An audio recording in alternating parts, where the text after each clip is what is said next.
Cablan de l'association Juristes engagés pour tous, connue sous le nom de Juristes chrétiens pour tous. Aujourd'hui, je vous parlerai d'un thème très intéressant qui concerne les enseignants du privé. Le thème est le suivant. Que dit la loi pour un enseignant du privé qui est payé 9 mois sur 12?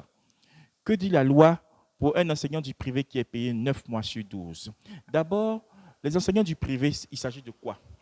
On parle d'enseignants du privé, je parle de des enseignants qui enseignent les écoles privées, par exemple de CP1 au CM2 ou la classe de jardin aussi dans une école privée, ou encore les enseignants qui enseignent dans les écoles privées allant de la 6e à la terminale.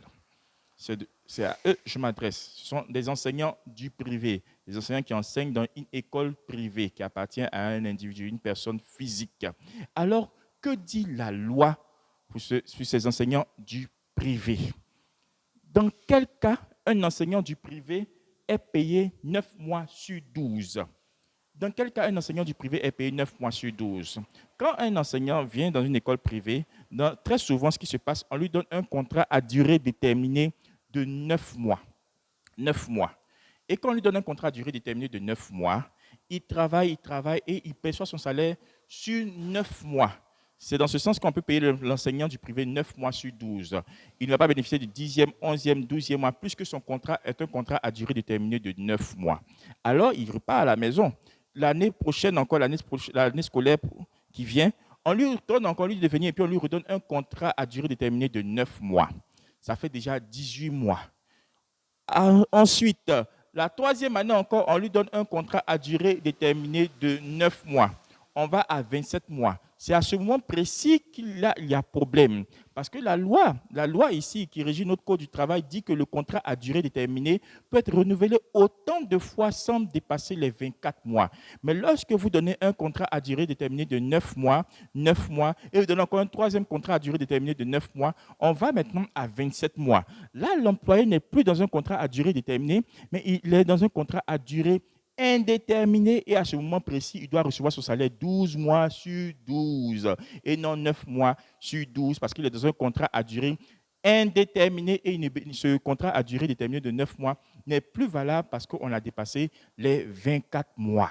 Voici comment ça se passe la règle. Alors, je vais vous parler d'autres choses aussi. La réévaluation du salaire minimum catégoriel. 29% pour la catégorie D et 24% applicable de la 3e à la 6e catégorie. Ça concerne aussi les enseignants du privé. Je vous explique ici un salaire minimum catégoriel.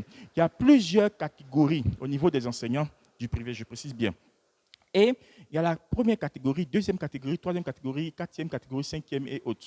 Ce qui se passe ici, c'est que quand tu es un enseignant du privé de la première catégorie, voici le salaire. On doit te donner un salaire minimum. Ça ne doit pas être, par exemple, en dessous de, peut-être je donne un exemple, de 1000 francs. La loi a prévu un salaire minimum catégoriel. C'est-à-dire que l'enseignant qui vient, par exemple, qui vient enseigner les élèves du jardin, qui vient éduquer les élèves du jardin, il est à la première catégorie. Et quelqu'un qui va enseigner dans une école au jardin doit avoir un salaire minimum catégoriel. Ça ne doit pas être en dessous de ce que la loi a prévu. Je vais vous montrer dans la 2e partie de notre vidéo le tableau du salaire minimum catégoriel pour chaque enseignant du privé. Et la loi, qu'est-ce qui s'est passé? Il y a eu un arrêté, qui est l'arrêté numéro 0050 MEPS CAB du 19 mai 2023, portant application du barème des salaires minima catégoriel conventionnel. Ils ont augmenté ce salaire minimum catégoriel de chaque enseignant, qui passe par exemple de ce qu'on appelle la 2e catégorie à 29%, une augmentation de 29%, et la 3e catégorie, de 3e catégorie à la 6e catégorie, une augmentation du salaire minimum catégoriel de 24%. La première catégorie, ce sont les enseignants ou bien ceux qui vont enseigner les élèves du jardin. Ça, c'est la première catégorie. La 2e catégorie, on parle des instituteurs adjoints. Les instituteurs adjoints. Et la 3e catégorie, on parle des instituteurs ordinaires, des instituteurs ordinaires du privé.